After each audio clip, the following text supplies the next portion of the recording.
vais a ver el momento en que nace la criatura, porque este es el primer curso que vamos a dar con respecto a este proyecto EFA. Agradeceros a vosotros y también le quiero agradecer mucho a Rafael, que ha puesto un entusiasmo grande y me contagió a mí el entusiasmo. Entonces pues le vamos a ofrecer como pequeño homenaje este curso a Rafael. Bueno, esto probablemente es un curso que se puede seguir como alumno inscrito o simplemente como oyente. ¿Qué diferencia hay de una cosa a otra? Pues el oyente va y viene cuando quiere y le parece sin menor compromiso. El que se inscriba, entonces va a tener la conferencia, si está aquí, la puede presenciar públicamente y si no, la puede ver a través de la web de Fe Adulta. Como apuntes de clase está el libro y el libro lo vais a ver que tiene una parte expositiva, que se va exponiendo el tema, otra parte que puede ser de lo que llamamos textos complementarios, que sobre el mismo tema, enfoques que yo he cogido de diversos libros y se completa ahí para dar una visión más completa de diversos ángulos. Y al final una bibliografía. La bibliografía es para los de notas de verdad, que se puede completar pues con esa bibliografía. Eso es diremos lo que vais a encontrar en el libro. La charla esta que tenemos aquí, bueno, por una parte yo me confío en que diríamos el contenido fundamental está en el libro. Yo lo que voy a pretender aquí va a ser enfatizar un poco lo que yo creo que es más importante de lo que está en el libro. El libro es como algo plano, se puede destacar algo con negrita o alguna cosa por el estilo, pero diríamos es todo plano. En cambio aquí podemos darle fuerza a alguna idea que parezca más importante. Entonces eso va a ser lo que yo voy a procurar.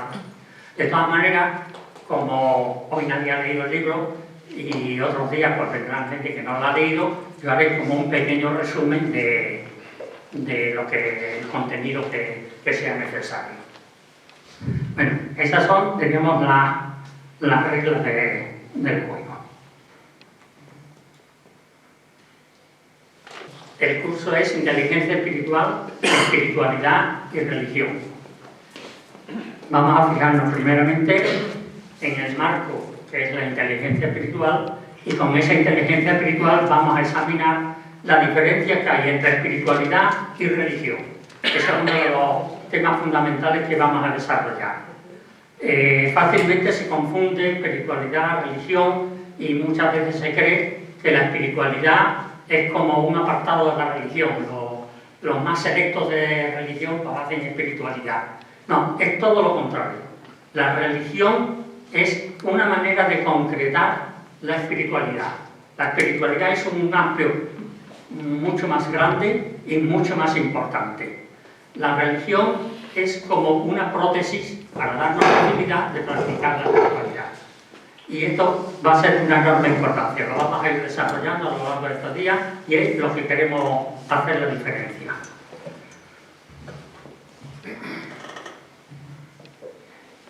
¿Por qué pongo esta imagen? Esta imagen la vais a ver también en la portada del libro.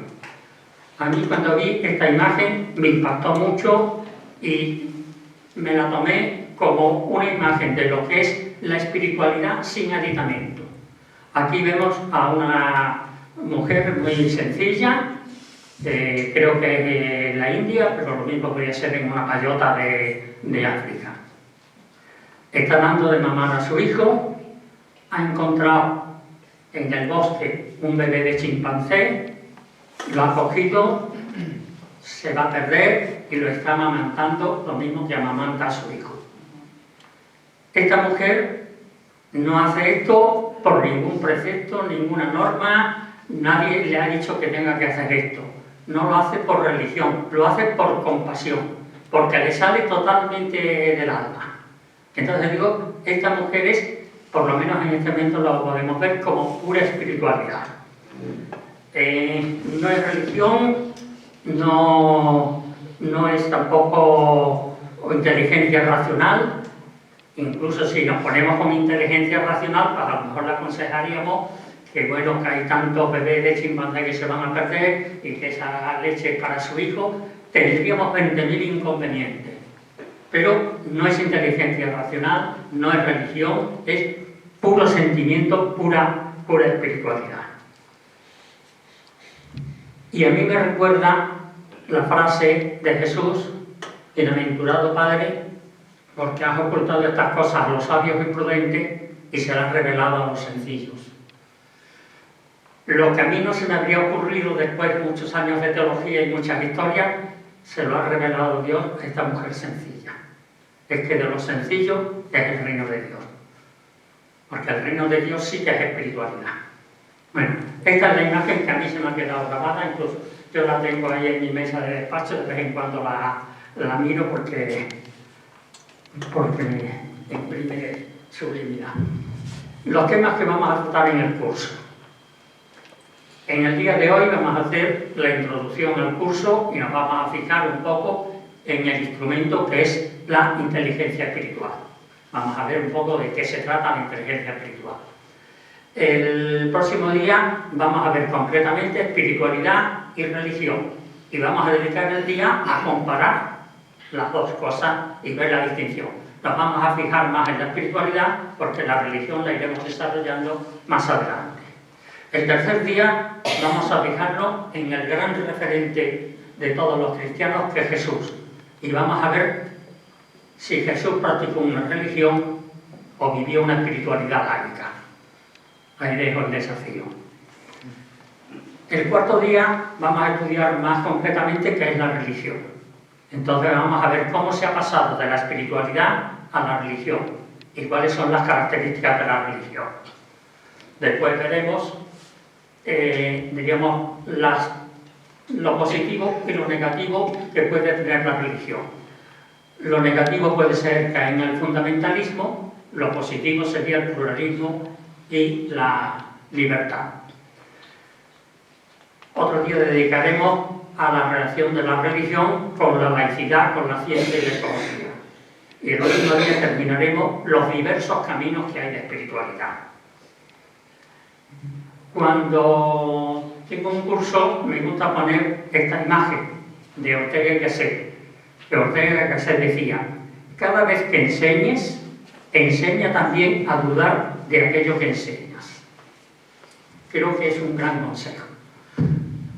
Lo que yo voy a decir es la interpretación que yo he podido ir recibiendo a lo largo de estudios y a lo largo de personas y a lo largo de la vida. Pero es una interpretación. Yo no pretendo que sea ni la única ni la mejor. Yo ofrezco esa interpretación y deseo que entre todos los que presencian el curso también den su opinión, den su punto de vista y nos vamos completando entre todos cuál es la visión. Ya diremos en un momento que yo creo que Dios es como un enorme poliedro que no alcanzamos a ver más que 3 o 4 caras de ese poliedro según en el sitio en que estemos colocados. El que está colocado allí va a ver una cara distinta de la que yo estoy viendo. Cuando nos reunimos, si cada cual aporta cuál es su visión, podremos ir conociendo un poquito más las diversas facetas de esto. Bueno, pues ese es un poco el principio que me orienta cada vez que vamos a un curso. El plan del día de hoy, bueno, vamos a ver el resumen del tema de hoy. Vamos a ver la inteligencia espiritual. Y vamos a comenzar con 3 variantes de la inteligencia, cómo se ha ido desarrollando. Después iremos pasando a otros puntos del día. La inteligencia, por supuesto, no se ha inventado hace poco. La inteligencia es decir, que el Homo sapiens empezó a darse cuenta a punto de las cosas y a reflexionar, pues existe inteligencia. Y así se ha desenvuelto durante muchísimos siglos. Lo que pasa es que cuando ya el Renacimiento empieza a liberarse de la Iglesia, las facultades que iban haciendo de ciencia se iban independizando, antes pertenecían como un preludio de la teología, se van independizando, cada vez se va pensando más en la razón. Ya con el siglo XVIII el siglo del iluminismo, de la diosa razón, pues ya entonces se centra toda la atención en qué es la inteligencia del hombre. En el año, ya a comienzos del siglo XX, hubo un psicólogo que inventó lo que llamaba el test de inteligencia racional, y es el cociente intelectual, que habréis conocido, el CI, y que bueno, a este muchacho, este niño es listísimo y tiene 120 puntos dentro del coeficiente intelectual. Se medía la razón y se medía pues lo discursivo, el razonamiento, etc. Más adelante cayeron en la cuenta de que hay otras facultades que el cociente intelectual no las medía. Y entonces, hacia el año 83, hubo otro psicólogo que dijo, bueno, la inteligencia no es una sola pieza, porque la inteligencia depende de cuál es el objeto al que se dedica, y hay diversos tipos de inteligencia. Uno puede ser muy bueno para las matemáticas, pero muy malo para el lenguaje. Y entonces él inventó o propuso 8 tipos de inteligencia. Este niño parece que no aprende, que en clase está siempre el último, y después en música es un virtuoso que es más listo que nadie. Bueno, pues hay que apreciar diversos tipos de inteligencia. En realidad, a nosotros nos da igual si la inteligencia es una o son 8. Una que tiene 8 objetos o 8 inteligencias distintas, eso ya es para los científicos que clasifican las cosas y demás. A nosotros prácticamente eso, digamos, no nos interesa mucho. Bueno, y entonces, si esto fue en el año 83, en el 95, otro psicólogo, Goleman, cayó en la cuenta de que sus compañeros de estudio habían sacado notas de matrículas de honor durante toda la carrera y todo el bachillerato. Y después, cuando llegaban a colocarse en las empresas, pues era un numerito ahí que nadie miraba. Y el tío que no había apenas aprobado los exámenes, resulta que se hacía un jefe de empresa y brillaba y se llevaba a todo el mundo de calle. Y dice, bueno, eso es porque nos hemos fijado en la inteligencia racional nada más. Pero hay otro tipo de inteligencia que él denominó la inteligencia emocional. Que es una inteligencia emocional, de relaciones públicas, etc. Y ya puestos a inventar, ¿por qué no? Pues otra señora psicóloga, Zohar, en el año 2000, pues dijo, es que hay otro tipo de inteligencia muy importante, que es la inteligencia espiritual. Entonces desarrolló un libro y una tesis con los datos que ella creía que pertenecían a este otro tipo de inteligencia. Bueno, nosotros nos vamos a resumir, si son 8, vamos a fijarnos en 3 grandes tipos. La inteligencia emocional, la inteligencia racional y la inteligencia espiritual. Y vamos a ver los caracteres de cada una de estas inteligencias para fijarnos más en la inteligencia emocional. Y voy a tratar de explicarlo con un esquema que a mí me gusta mucho y me ayuda mucho a explicar muchas cosas en clase y después también en la vida práctica. Hay una escuela que quizás muchos de vosotros conozcáis, que es la escuela del análisis transaccional. Esta escuela dice cómo se va formando, diríamos, la manera de relacionarse el niño, el más que va creciendo, con el mundo que le rodea, haciendo transacciones, y la manera de relacionarse es la manera que lo conoce. Bueno, pues según esta escuela comienza el niño a relacionarse a través de sus sensaciones. Entonces el niño comienza a mamar y eso le gusta y le resulta agradable. Cuando tiene hambre y llora, resulta que viene la mamá y le da otra vez el pecho, y entonces poco a poco él va relacionando. Cuando se ha hecho pipí está molesto, pero cuando le cambian los pañales ya se queda más tranquilo y empieza a relacionar sensaciones que tiene con estados de gusto o estados desagradables.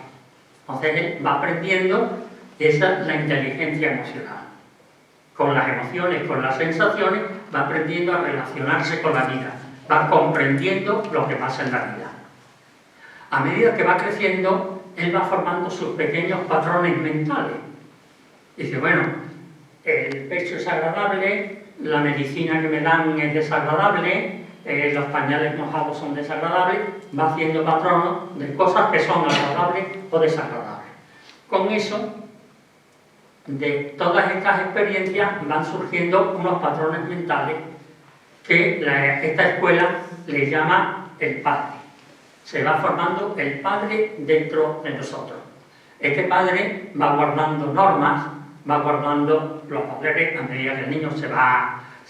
Tienes que querer mucho a la abuelita que está enferma, o tienes que tener cuidado con tu hermanito menor porque es muy pequeñito. Le van poniendo normas. Y todo eso lo va almacenando en lo que llama esta escuela el estado padre del yo. Y ahí se van fijando los criterios éticos, lo que hay que hacer, o lo que siempre se ha hecho. Pero a medida que ese niño crece, se da cuenta que a él le dijeron que no metiera los dedos en el enchufe porque eso daba calambre. Pero resulta que ve un día a su padre con el destornillador quitando aquello porque va a arreglar aquellos cables. Bueno, entonces no siempre es peligroso meter los dedos en el enchufe. Entonces hay que tener cuidado cuando se hace, cómo se hace, y entonces con eso va formándose lo que esta escuela llama el estado adulto. Estos tres estados permanecen continuamente ya en nosotros, con los que todos nosotros a veces operamos o actuamos en sistema niño. Cuando me fastidia mucho el ordenador y esto no funciona, yo me pongo nervioso y me enfado de banda ya y reacciono en estado niño. Si estoy en público, trato de reaccionar en estado adulto y digo, hombre, vamos a ver cómo se arregla esto, y lo hago ya de otra manera. Entonces voy reaccionando según los diversos estados del yo. Bueno, este esquema fundamental, el esquema fundamental de la escuela, tiene un segundo paso que es el que me voy a servir yo para explicar lo de la inteligencia espiritual. ¿Qué comportamientos son típicos de estos tres estados del yo? Pues al hacer los comportamientos han visto que tenían que dividir entre estados positivos y negativos. Y dice, el estado padre se puede manifestar de una manera positiva, protegiendo, apoyando, enseñando, o se puede manifestar de una manera crítica, juzgando, evaluando, vigilando, exigiendo.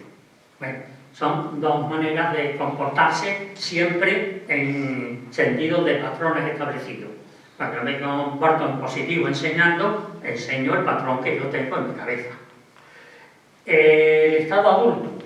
Dice, pues el estado adulto, su comportamiento es analizar las cosas, comprobar si son prácticas o no son prácticas, que en la teoría dice que se hace tal cosa, pero que aquí no funciona, y funciona la televisión dándole un golpe. Pues déjese usted de artificio y vamos a darle un golpe que funciona. Entonces va a lo práctico. Y en el estado niño, dice, hay una separación muy importante, lo que él llama el niño adaptado y el niño libre. El niño adaptado es el que se adapta al sistema, pero se puede adaptar de dos maneras. Se puede adaptar como aceptando el sistema y sí, y hago todo lo que me digan para que me digan que soy un niño bueno, y eso es la sensación de que me dicen que es bueno, pues hace que yo me sienta satisfecho y sigo esa conducta. Pero también puedo reaccionar a que un día me harto y digo, ni bueno ni nada, me estáis fastidiando, yo aquí hago lo que me da la gana. Entonces eso sería el niño que se está adaptando, se está relacionando con el patrón social, pero lo hace en contra, rebelándose. Los que hay dentro del niño hay un estado adaptado que puede ser adaptado sumiso o adaptado rebelde. Pero por otra parte hay el niño que no contradice por contradecir ni porque se enfade, sino que es de historia, yo voy por mi camino. Yo aquí tengo la imagen de Bart Simpson, que es muy feliz haciendo lo que le parece y no se preocupa de normas, no va a contra la norma, pero él va a su aire. Bueno, en estos estados me pregunto, ¿qué corresponde aquí a cada una de las inteligencias? De que hemos hablado de inteligencia emocional, inteligencia racional e inteligencia espiritual. La inteligencia emocional yo creo que está en el estado de niño adaptado, tanto del sumiso como del rebelde. Por las emociones, ese niño o tiene la emoción positiva de aceptar y obedecer, o tiene la emoción negativa de rechazar. Aunque yo creo que está utilizando ahí la inteligencia emocional. La inteligencia racional está muy clara en el padre. El padre juzga con criterios, con razonamiento, con lógica, avalado por la costumbre, por lo que se hace, de modo que la razón está actuando ahí plenamente. Pero no solamente el padre, el adulto también utiliza esa inteligencia racional, pone en práctica esos criterios matemáticos y va a ver cómo funciona eso, diríamos, para hacer un programa de ordenador. Porque tiene que seguir una lógica, pero va a ver si esta lógica aquí se comprueba y llega. Entonces yo creo que la inteligencia racional es propia tanto del padre como del adulto. Y entonces, ¿dónde metemos la inteligencia espiritual? Bueno, pues yo creo que está en el niño libre. El niño libre es el que espontáneamente siente lo que tiene que hacer. La imagen que hemos puesto de esta señora que estaba amamantando al chimpancé no la ha preguntado ni al párroco ni al curandero del pueblo. Ha visto el bebé de chimpancé y la misma bondad, la misma compasión de esta mujer ha dicho: esta criatura se va a morir y yo tengo que alimentarla. Y se ha acabado. Yo no sé lo que dicen las normas, ni la ética, ni la moral, ni historia. A esta criatura hay que alimentarla y se acaba. Bueno, esa es la espiritualidad. El niño adaptado, sea sumiso, sea rebelde, yo lo compararía con la religión. El niño adaptado sumiso va a misa todos los domingos, se confiesa de vez en cuando, una vez al año, no sé cuándo, cumple con esto y con lo otro. El niño adaptado rebelde, pues pone un cartel en el autobús: Dios no existe, y si se existiera nos va a fastidiar la vida, no sé cuánto, aquel cartel que pusieron. Es un niño adaptado rebelde. Le han embutido tanto en la cabeza lo de Dios y demás, que llega un momento en que tira por la borda todo lo que encuentra.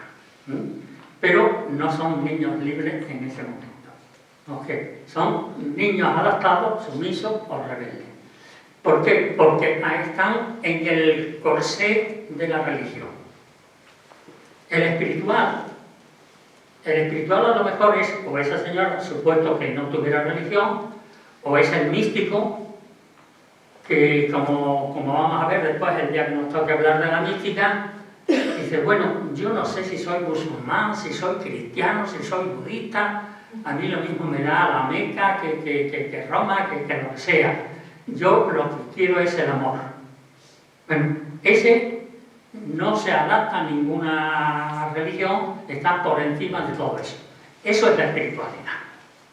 Creo que entonces con estas comparaciones que vamos haciendo ya se va viendo un poco lo que es la espiritualidad y lo que es la religión. Vamos a decir muy brevemente, porque vamos bastante mal de tiempo, lo que es cada uno de los tipos de inteligencia. Vamos a caracterizarlo un poco.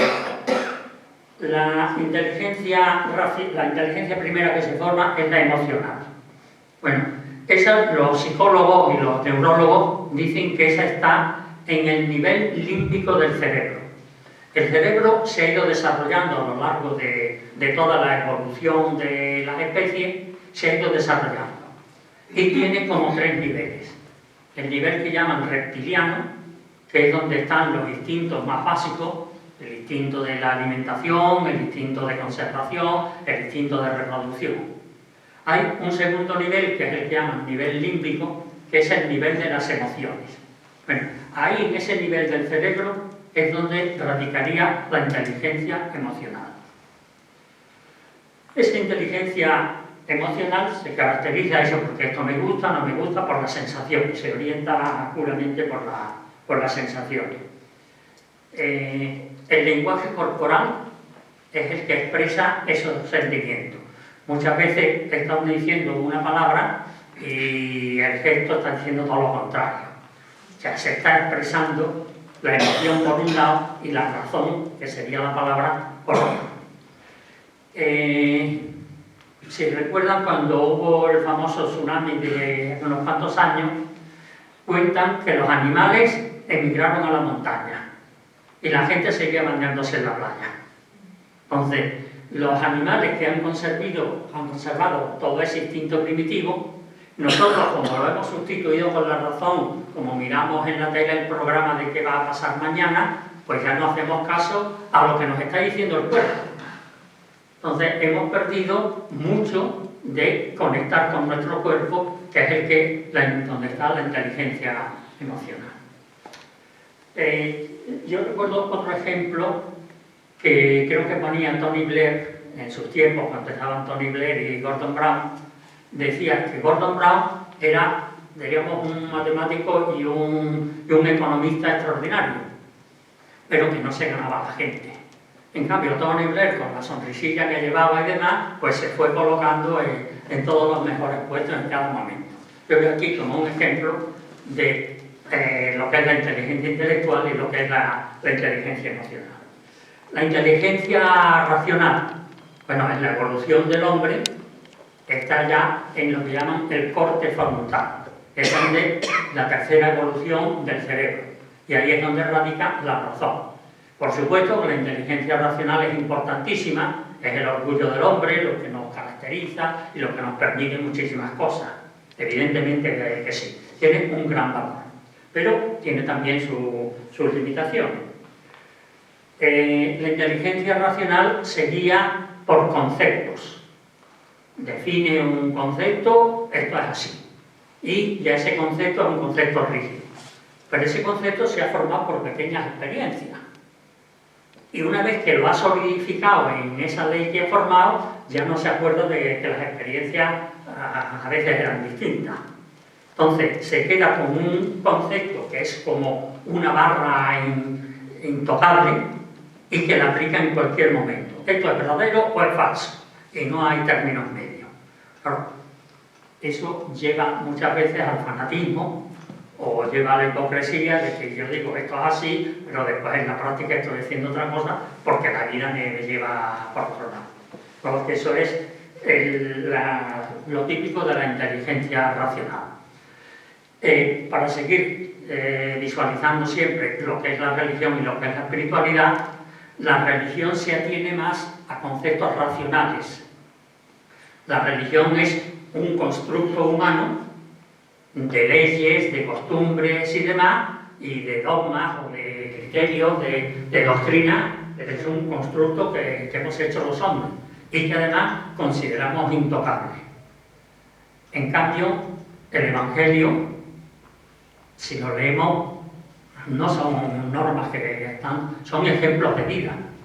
Y esos ejemplos de vida son distintos al joven aquel rico que se le presenta a Jesús y le dice que quiere seguirlo, le dice que tiene que dejar todo el dinero y seguirle. Pero en cambio Jesús es amigo de Lázaro, que tiene su casita, no abandona nada y es muy amigo de Lázaro. Y cuando muere Lázaro, pues Jesús llora. Bueno, pues quiere decir que eso no es una norma para intangible, sino que es un modo de vida que en uno se concreta de una manera y en otro se concreta de otra. Pues la religión ha ido mucho a lo que es la inteligencia racional, a poner unas doctrinas, incluso selladas con la palabra dogma, unos preceptos y unos ritos que hay que hacer. Y lo malo es que esos ritos pues, vienen de hace 10 o 12 siglos y no te dicen absolutamente nada en la actualidad, pero como se han hecho siempre, pues hay que seguirlos haciendo. Entonces, la religión es inteligencia racional, no se fía del espíritu. Al pobre Espíritu Santo lo tenemos bastante relegado en nuestra vida. ¿Por qué? Porque el espíritu sopla donde quiere y claro, se sale de la inteligencia racional y se sale de los cánones de la razón. Aquí también una anécdota curiosa, tenía un profesor de griego que era un filólogo en el griego extraordinario Y un día estaba explicando un pasaje de la Ilíada, que era la despedida de Héctor y su mujer Andrómaca. Héctor se va a la guerra, y claro, es un pasaje enormemente emotivo. Y este hombre, al llegar ese día, fíjense, este pasaje es único en la Ilíada, fíjense, porque este ejemplo, entonces decimos, este hombre se ha convertido, y por lo menos se ha emocionado con Héctor y Andrómaca. Fíjense, es el único caso en que hay una iota suscrita en este caso. Con la iota suscrita es que la letra ETA tiene a veces, en algunos casos, tiene debajo una I, porque, bueno, pues era el único caso que tenía la iota suscrita. Pero eso era la emoción de este hombre. Bueno, lo veo como un ejemplo de lo que es la inteligencia racional y lo que es la inteligencia emocional. La inteligencia espiritual, el tercer paso al algunos neurólogos le han detectado a lo que ellos llaman el punto divino. Es un punto que está en los lóbulos centrales. Yo no entiendo mucho de eso, pero lo he leído en el tratado, dice los lóbulos centrales. Y dicen que se caracteriza también porque tiene una longitud de onda distinta de lo que son los razonamientos matemáticos. Bueno, no quiero entrar mucho más ahí, porque no quiero y no puedo, pero el que tenga interés pues lo puede ver, por ejemplo, en el libro de Zohar, que lo explica muy bien. La inteligencia espiritual ha existido siempre. Que ahora le llamemos inteligencia espiritual es otra cosa. Es lo que leíamos en la comedia aquella de Molière del burgués gentilhombre, ¿no? Cuando le estaban dando clases para educarlo para que tratara con la buena sociedad. Y entonces le dijeron la diferencia que había entre prosa y verso y poesía. Entonces, claro, cuando usted habla, sí, pues eso no es verso, eso es prosa. Ah, entonces yo estoy hablando en prosa y sé hablar prosa de muchos años, de toda mi vida. Estamos muy orgullosos, ¿no? Bueno, pues nosotros también podemos sentirnos orgullosos de que durante toda la vida hemos estado viviendo y practicando la inteligencia espiritual. Lo que tenemos que hacer es desarrollarla en mayor medida. Puede haber un poco la tentación de creer que la inteligencia racional es más exacta.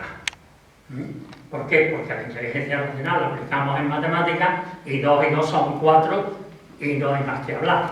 Entonces es una cosa exacta. Y al decir es exacta, pues quiere decir nos acercamos más a la realidad de las cosas.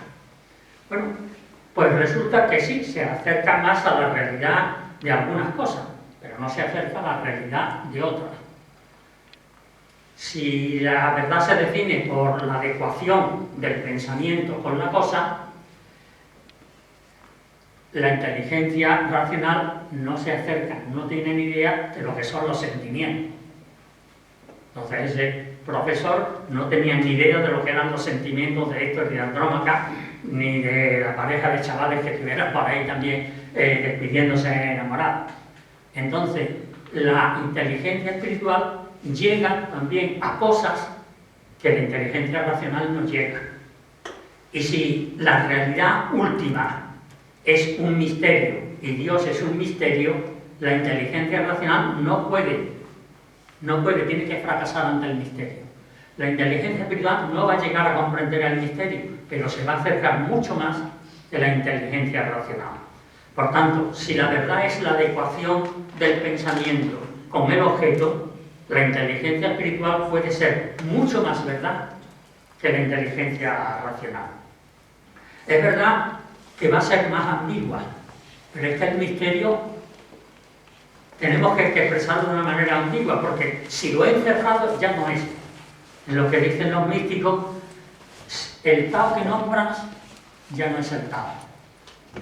O si encuentras al Buda, mátalo, porque no es el Buda. Bueno, si crees que has entendido a Dios, apaga y vámonos. Ese no era Dios. Es que he estudiado tanta teología y me he leído todo el Evangelio y ya. Bueno, si dices que lo has entendido, vas por mal camino. Si dices que te estás aproximando, que lo estás vislumbrando, bueno, puede ser que te estés acercando.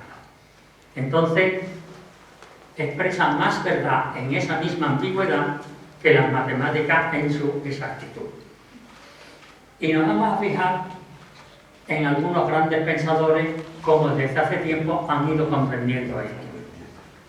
Pascal, el corazón tiene razones que la razón no entiende. Saint-Exupéry, es con el corazón como vemos con claridad. Lo esencial resulta invisible para los ojos. ¿Os acordáis del Principito, no? San Ignacio, un hombre más serio, ¿no? Un hombre serio, de disciplina militar y todas esas cosas que suelen decirse. No el mucho saber harta y satisface al alma, sino el sentir y gustar las cosas internamente. Entonces, él sabe que a pesar de toda su lógica y su principio y fundamento, hay como una gran losa sobre el que construir todos los edificios, eso no es más que una parte, eso es un comienzo. Después de las meditaciones, él va a hacer repeticiones, va a hacer aplicación de sentido, va a hacer contemplación, porque sabe que la inteligencia racional no basta.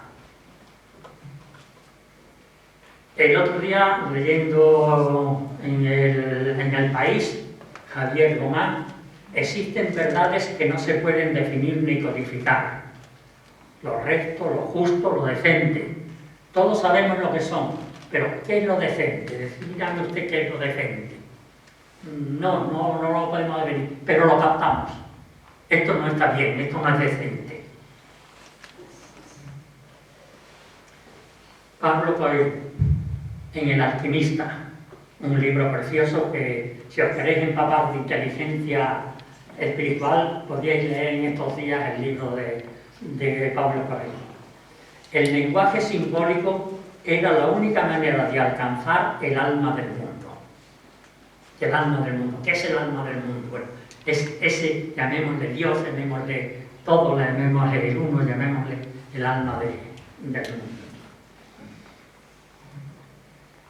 Las características, para resumir, y vamos enfocando la recta final, las características, para resumirlas, de la inteligencia espiritual. Se identifica con lo que siempre se ha llamado la sabiduría. No los sabios de Grecia, que eran matemáticos, esas cosas, sino la sabiduría. Una visión sintética.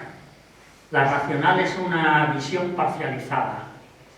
Es sintética, holística, es flexible y adaptable.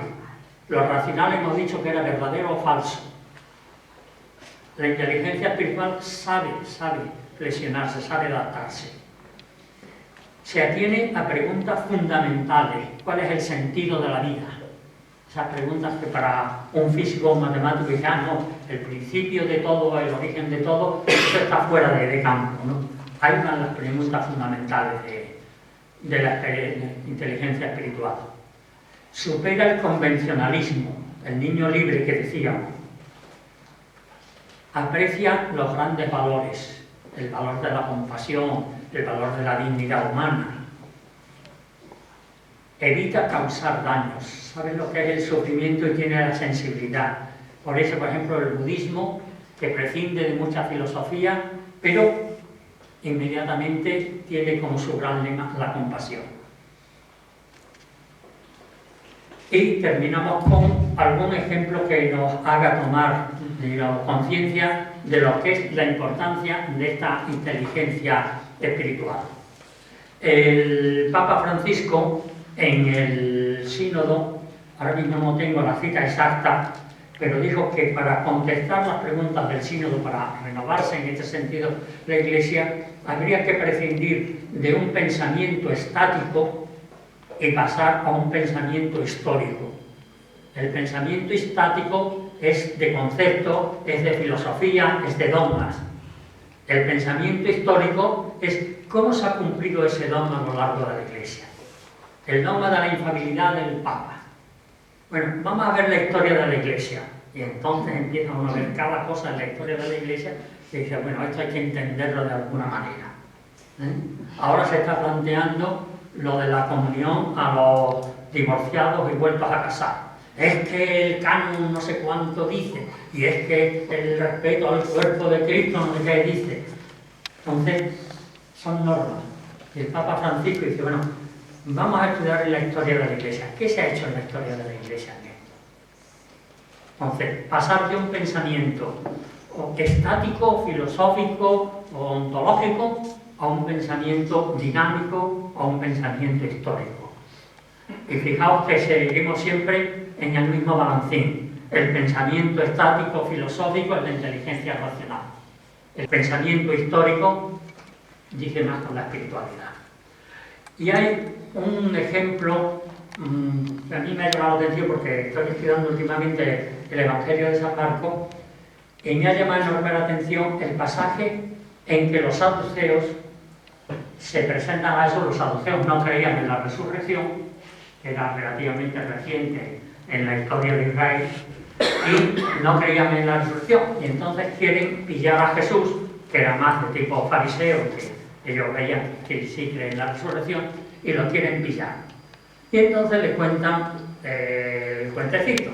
Había 7 hermanos, murió el hermano mayor, que estaba casado, y como hay una ley que nos dio Moisés que decía que uno debe tomar a la viuda para darle descendencia, pues se casó el segundo hermano y murió también, no tuvo hijos, llega el tercero tampoco, llega el cuarto, así 7 hermanos. Puesto a exagerar, 7 es el número perfecto en la simbología hebrea. Bueno, pues entonces los 7 hermanos se han casado y ninguno ha tenido descendencia. Ahora, la resurrección, te dice que hay la resurrección. ¿De quién es la mujer? Ahora los 7 hermanos se van a pelear ahí en la resurrección, porque tal mía, es mía, primero yo. ¿Esto qué es? ¿Y qué les dice Jesús? Dice, estáis muy equivocados porque no entendéis las Escrituras.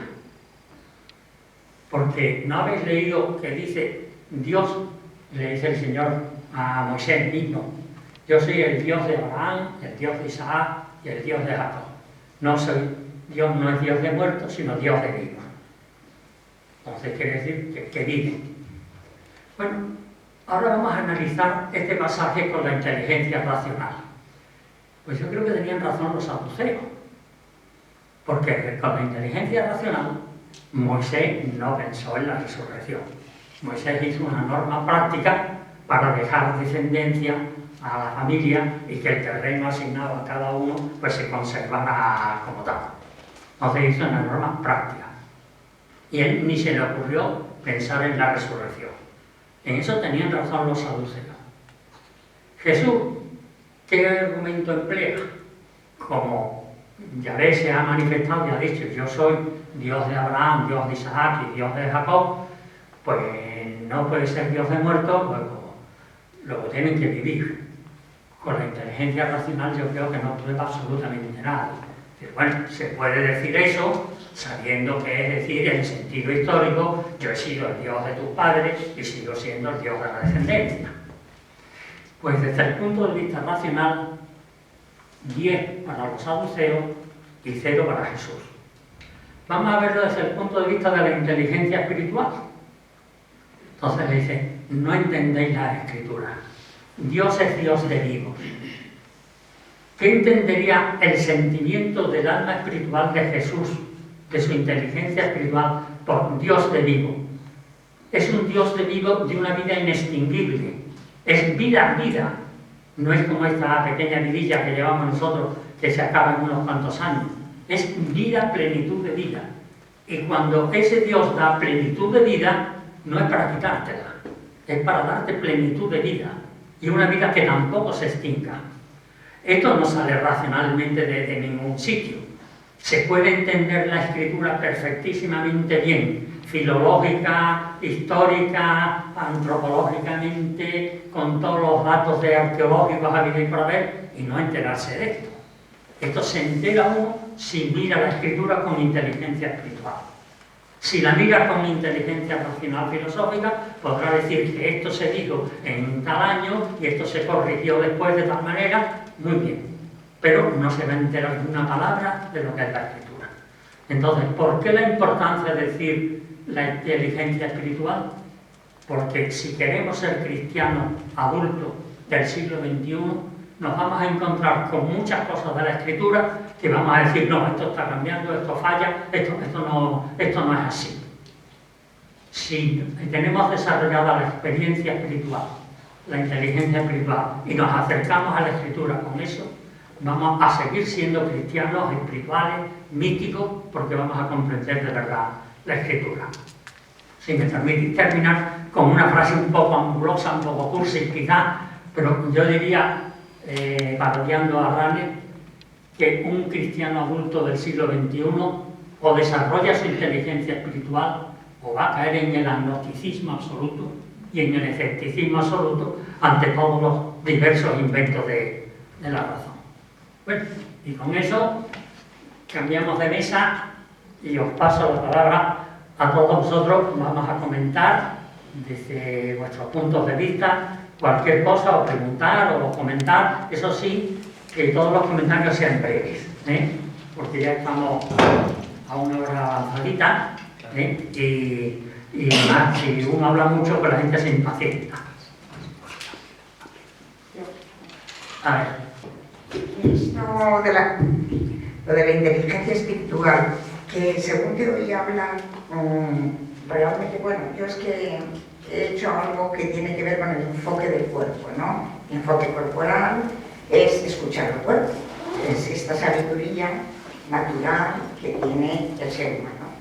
Y esas intuiciones, lo que decías de la madre, esa fotografía que nos has puesto, de la madre que le nace a ella de una forma instintiva el conservar la vida de un animal dándole de mamar, pues eso lo tiene el cuerpo. O sea, si escuchamos realmente al cuerpo, a nuestro cuerpo, sabemos entenderle, tiene que ver con la inteligencia espiritual.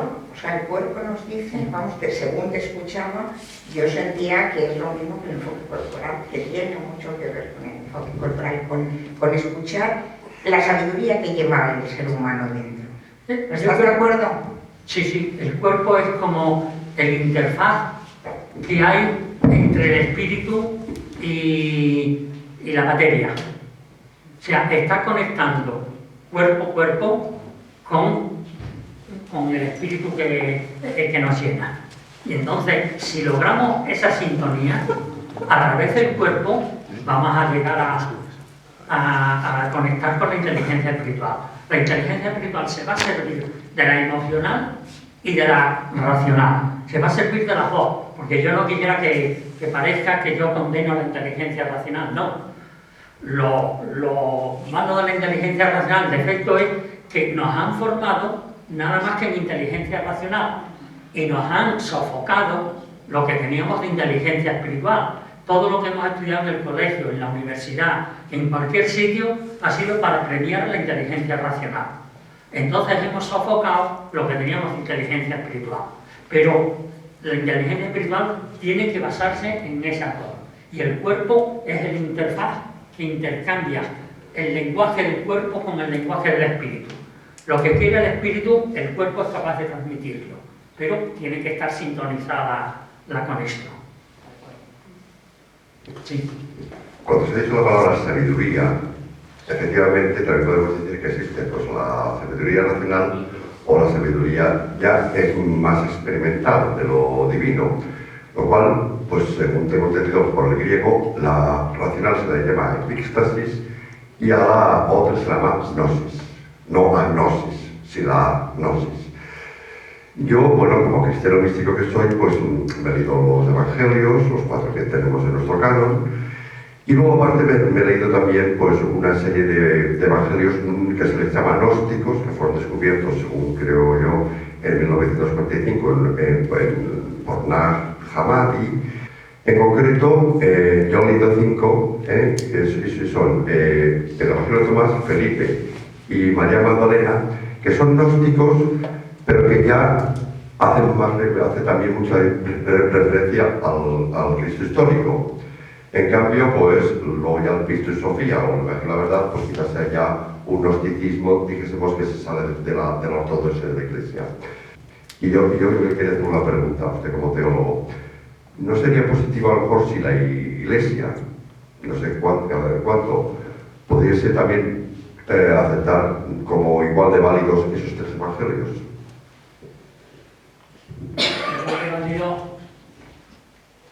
Ya entraremos en un terreno práctico, es decir, la Iglesia primitiva se fue poniendo de acuerdo en qué libros entraban en el canon. Entonces, no porque sean iguales, sino son muy distintos. Los 4 evangelios y las cartas son muy distintas. Ha habido una tendencia a creer que la revelación era, yo te digo hasta 4 y tú sigues de 5 a 7 y el otro te dice de 8 a 9. No. La revelación se han ido diciendo cosas, pero cosas muy contradictorias entre sí. Entonces, ante el temor de que realmente ahí se estaba formando un tinglado que no era fácil de reconocer, las comunidades cristianas se pusieron de acuerdo en decir, bueno, ¿cuál va a ser los límites, diríamos, que nos obligan?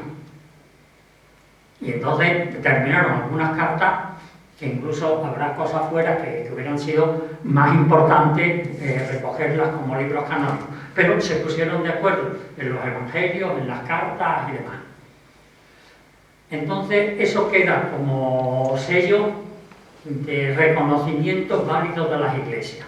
No quiere decir que lo que está fuera, como la Didache o algunos otros comentarios, las cartas de Clemente, no tengan tanto valor, a lo mejor como las cartas de Judas o de Pedro o de lo que sea, pero ahora mismo no sirven para reconocerse como cristianos.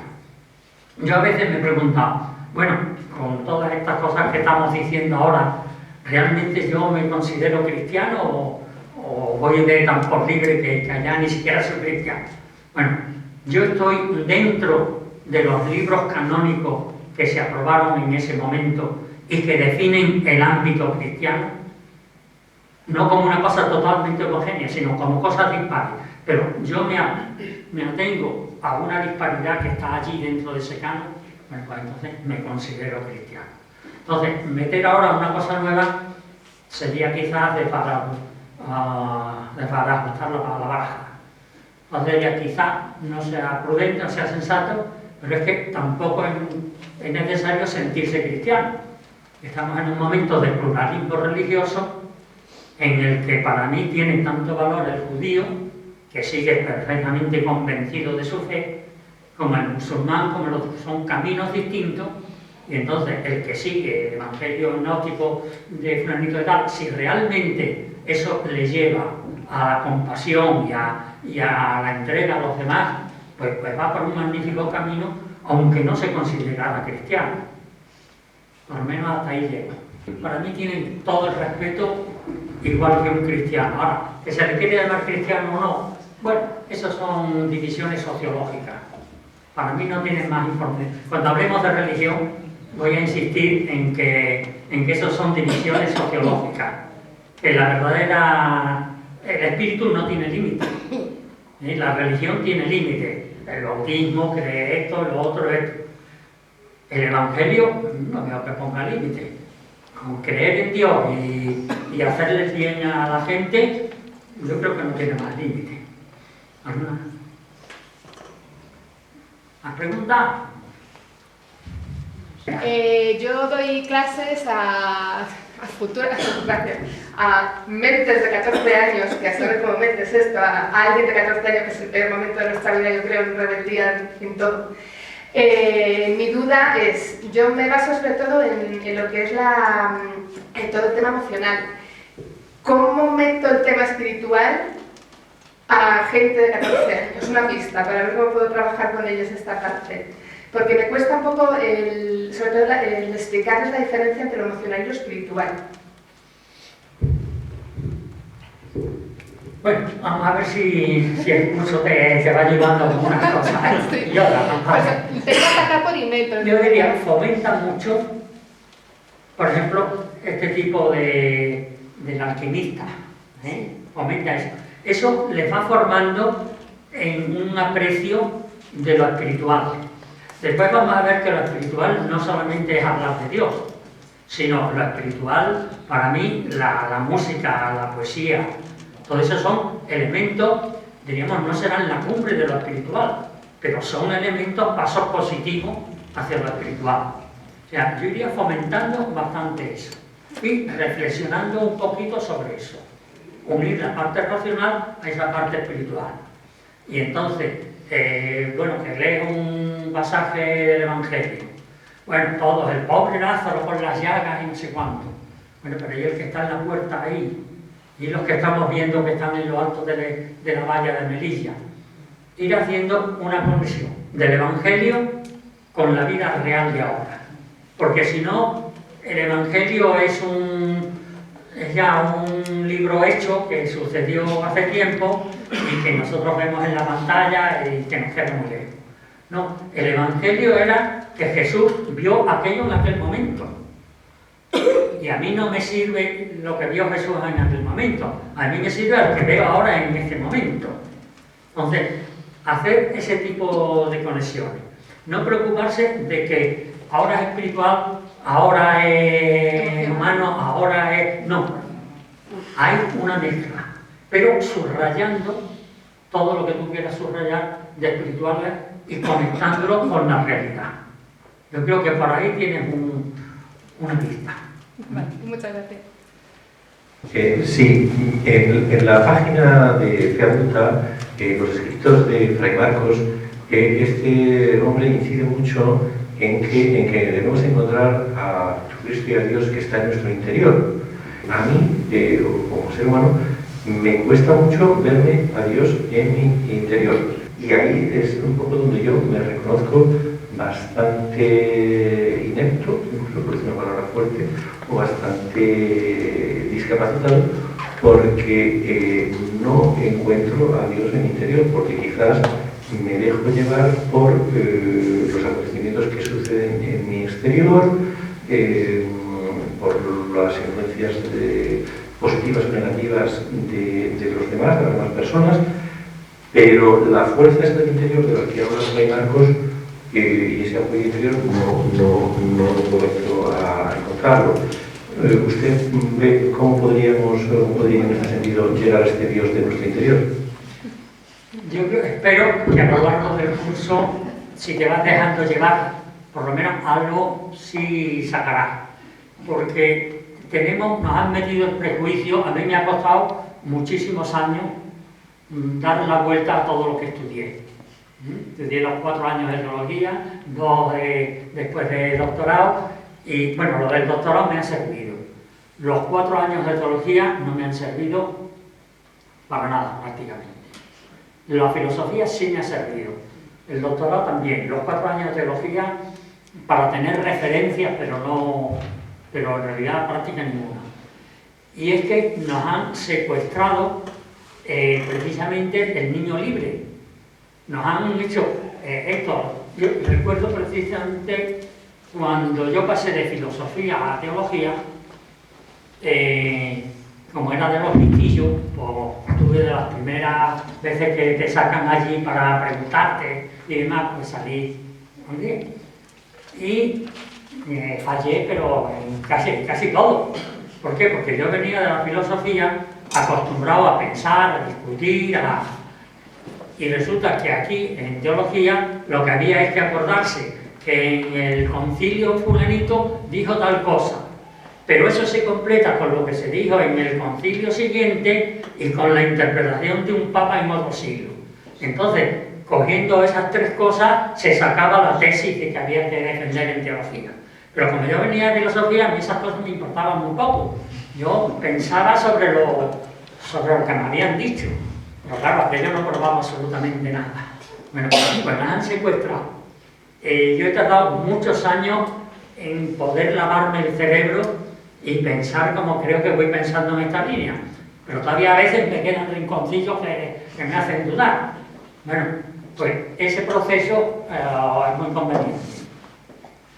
Y yo te aconsejaría leer a algunos autores místicos. Por ejemplo, hay un libro muy bueno se llama Voces de los Místicos, y cuando uno quiere acordarse de un nombre no se acuerda, de Meloni, de Meloni, jesuita.